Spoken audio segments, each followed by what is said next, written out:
Hey guys, welcome to my YouTube channel. आज की story है माँ तुम ऐसी होती हो। तो चलिए फटाफट से स्टोरी स्टार्ट करते हैं। विमल बहुत परेशान था। उसे समझ में नहीं आ रहा था कि वो इस परिस्थिति से कैसे निपटे। वो अपनी माँ को बहुत चाहता था, किंतु उसकी पत्नी और बच्चे उसकी माँ से बहुत दूर भागते थे, क्योंकि उसकी माँ की एक आंख नहीं थी। साथ ही उसकी कमर भी 90 अंश की झुकी थी।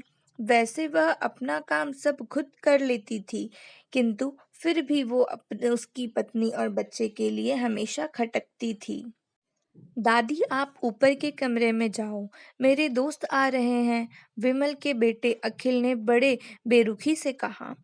पर बेटा, मैं तो यहाँ दूर, बहुत दूर बैठी हूँ, विमल की माँ ने बहुत प्यार से कहा। नहीं, आप उनके सामने मत रहो, वो मुझे चिढ़ाते हैं, अखिल ने जोर से डांटते हुए कहा।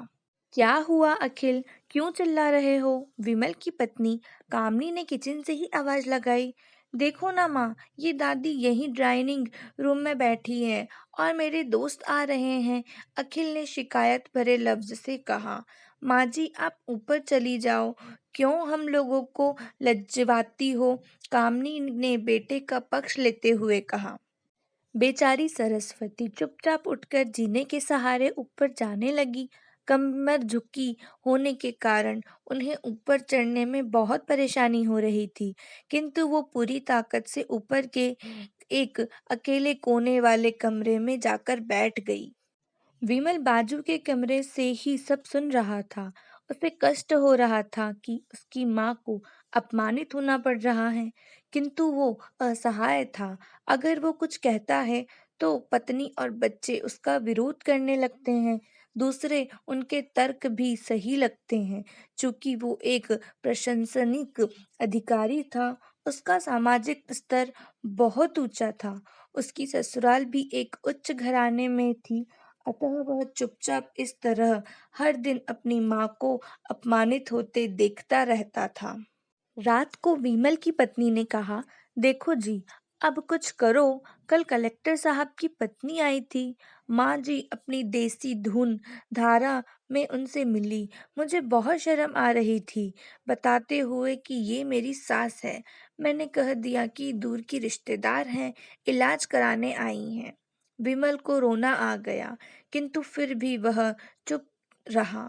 उससे समझ में नहीं आ रहा था कि वो क्या करे। अपने बेटे की मनःशक्ति को सरस्वती अच्छी तरह से जानती थी और बेटे को कोई कष्ट ना हो, इसलिए वो हर बात को चुपचाप सह लेती थी। विमल बहुत उदास रहने लगा।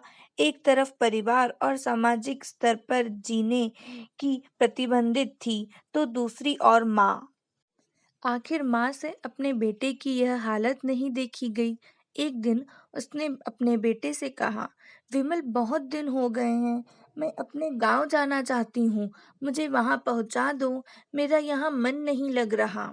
किंतु माँ, वहां तो कोई नहीं है, तुम्हारी देखभाल कौन करेगा? विमल ने आश्चर्य से पूछा। अरे, सब गांव वाले तो हैं, और वो तुम्हारे मामा जी तो उसी गांव में रहते हैं, और फिर हम सारी व्यवस्थाएं कर आएंगे ना। कामनी को तो जैसे मन की मुराद मिल गई हो। हाँ बेटा, बहू सही कह रही है, सरस्वती ने लंबी सांस लेते हुए कहा। विमल जानता था कि गांव में माँ की देखभाल करने वाला कोई नहीं है, लेकिन अपनी पत्नी की जिद के कारण वह अपनी माँ को गांव छोड़ने पर विवश हो गया। माँ को गांव छोड़कर आते वक्त उसे रोना आ रहा था तथा अपनी बेबसी पर गुस्सा भी आ रहा था, किंतु परिवार, पत्नी और समाज ने उसके इन मनोभावों को दबा दिया और वो सुकून सा महसूस करने लगा। कुछ दिन के बाद उसके चाचा, जो अमेरिका में रहते थे, आने वाले थे। जब विमल बहुत छोटा था, उसके पिता जीवित थे, तब वो भारत आए थे, और उसके बाद वो अब भारत आने वाले थे। पूरा परिवार और आस पड़ोस बहुत उत्साहित था। अमेरिका से विमल के डॉक्टर चाचा आ रहे थे। डॉक्टर रमेश ने जैसे ही घर में कदम रखा, सबने मिलकर बहुत उत्साह से उनका स्वागत किया। क्यों विमल, भाभी नहीं दिख रही, कहाँ है?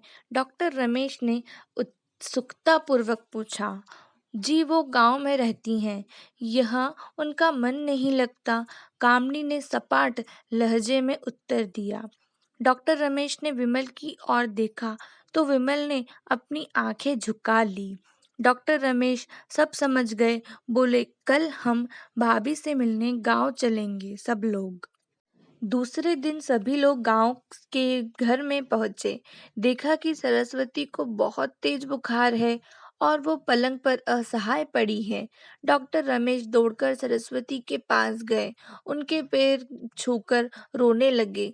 सरस्वती की ये हालत उनकी कल्पना से परे थी। वाह बेटा विमल, तूने तो नाम उजागर कर दिया। अपनी माँ की ये हालत देखकर तुझे तो शर्म भी नहीं आ रही होगी। डॉक्टर रमेश ने विमल को लगभग डांटते हुए कहा। नहीं देवर जी, विमल का कोई दोष नहीं है। मैं खुद गांव आई थी। सरस्वती ने अपने बेटे का बचाव किया। मुझे सब पता चल गया भाभी, आप चुप रहो। क्यों बहू, तुम्हें अपनी सास की कुरूपता पसंद नहीं है? समाज में तुम्हें नीचा देखना पड़ता है ना? डॉक्टर रमेश ने कामनी की ओर व्यंग से देखा। कामनी निरुस्त होकर विमल को देखने लगी। आज तुम जिस सामाजिक स्तर पर हो वो इन्हीं के संघर्षों की देन है। और बेटा विमल, तुम्हें शायद मालूम ना हो कि बचपन में जब तुम 1 साल के थे तब छत से नीचे गिरने के कारण तुम्हारी एक आंख फूट गई थी और तुम्हारी रीढ़ की हड्डी में भी समस्या थी। तब तुम्हारी इस कुरूप माँ ने अपनी एक आंख और अपना बोन मैरो तुम्हें देकर इतना सुंदर स्वरूप दिया था। कामनी बेटा, इतने सालों तक संघर्ष करने के बेटे को प्रशंसनिक अधिकारी बनाने वाली इस संघर्षशील औरत की तुम लोगों ने यह दशा कर दी। तुम्हें ईश्वर कभी माफ नहीं करेगा। डॉक्टर रमेश की आंखों से अश्रु जलधारा बह रही थी। अब भाभी, आप मेरे साथ अमेरिका जाएंगी, यहाँ इन स्वार्थी लोगों के बीच नहीं रहेंगी। डॉक्टर रमेश ने सरस्वती से कहा। विमल को तो काटो तो खून नहीं था। डॉक्टर रमेश को उसके चाचा थे, उन्होंने जो राज बताया उसके बाद तो विमल को यही लग रहा था कि उससे ज्यादा पापी इंसान इस दुनिया में कोई और है ही नहीं। वह दौड़ता गया और माँ सरस्वती के कदमों से लिपट गया। माँ, मेरा अपराध अक्षम्य है। मैं जान बूझकर चुप्पी साधे रहा, आपका अपमान करवाता रहा। अब सिर्फ आप ही उस घर में मेरे साथ रहेंगी और कोई नहीं। विमल ने आग्नेय दृष्टि से अपनी पत्नी और बच्चों को देखा। कामनी को भी बहुत पश्चाताप हो रहा था, किंतु उसकी हिम्मत नहीं हो रही थी कि वो सरस्वती से आंख मिलाए। सरस्वती ने कामनी की मनः स्थिति को समझकर उसको पुकारते हुए अपने पास बुलाया और विमल को डांटते हुए कहा, खबरदार, जो मेरी बहू को मुझसे अलग करने की कोशिश की तो तुझे ही घर से बाहर निकाल दूंगी।